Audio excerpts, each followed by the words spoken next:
మూసీ పేరిట 1.5 కోట్ల అవినీతికి పాల్పడుతున్నారని సీఎం రేవంత్ పై మాజీ మంత్రి కేటీఆర్ ఫైర్ అయ్యారు.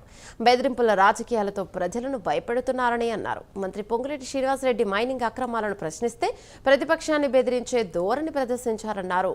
రేవంత్ రెడ్డి బెదిరింపులకు బీఆర్ఎస్ ఎప్పటికీ భయపడదన్నారు. ఇచ్చిన హామీల అమలుకు ₹1 లేదని చెప్పి సీఎం మూసీ పేరిట 1.5 కోట్లు ఖర్చు చేస్తానని అంటున్నారని అన్నారు. 16,000 కోట్లతో రూపొందించిన సమగ్ర ప్రణాళికను పక్కన పెట్టి భారీ అంచనాలతో అవినీతి కార్యక్రమాన్ని చేపట్టారని కేటీఆర్ అన్నారు. ఇక ఆయన ఒక మహేందర్ రెడ్డి అని ఉన్నాడు, చీఫ్ విప్, మన పార్టీలో ఉండే గతంలో మంత్రి.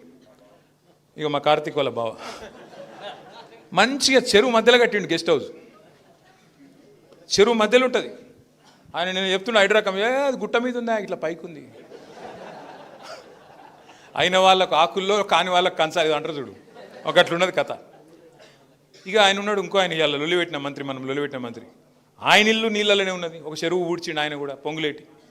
ఇంకొక ఆయన మంత్రి వివేక్, ఆయనది దానిలోనే ఉన్నది బఫర్లా. కేవీపీ రామచంద్రరావు, ఆయనది బియ్యంలోనే ఉన్నది. వీళ్ళు ఎవ్వరిది ముట్టరట. పెద్దవాళ్ళకేమో హైడ్రా భయపడుతుంది, పేదవాళ్ళని మాత్రం ఈడ్చుతంతుంది.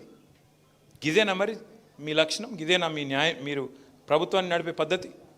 ఇవాళ మూసీ పక్కకుండే పేదలేమో నీకు తేరగా కనబడుతున్నారు, అల్క కనబడుతున్నారు. వాళ్ళకి రిజిస్ట్రేషన్లు చేసింది నువ్వు, పర్మిషన్లు ఇచ్చింది నువ్వు, ఇన్ని రోజులు ఇంటి పనులు కట్టించుకున్నది నువ్వు. వాళ్ళు ఏమడుగుతుండ్రు ఇవాళ? అరే మాది కూలగొట్టకుండా కట్టరా నాయన. ఎట్లయితే సాబర్మతిలో ఇట్లా 2 దిక్కుల రిటైనింగ్ వాళ్ళు లేపి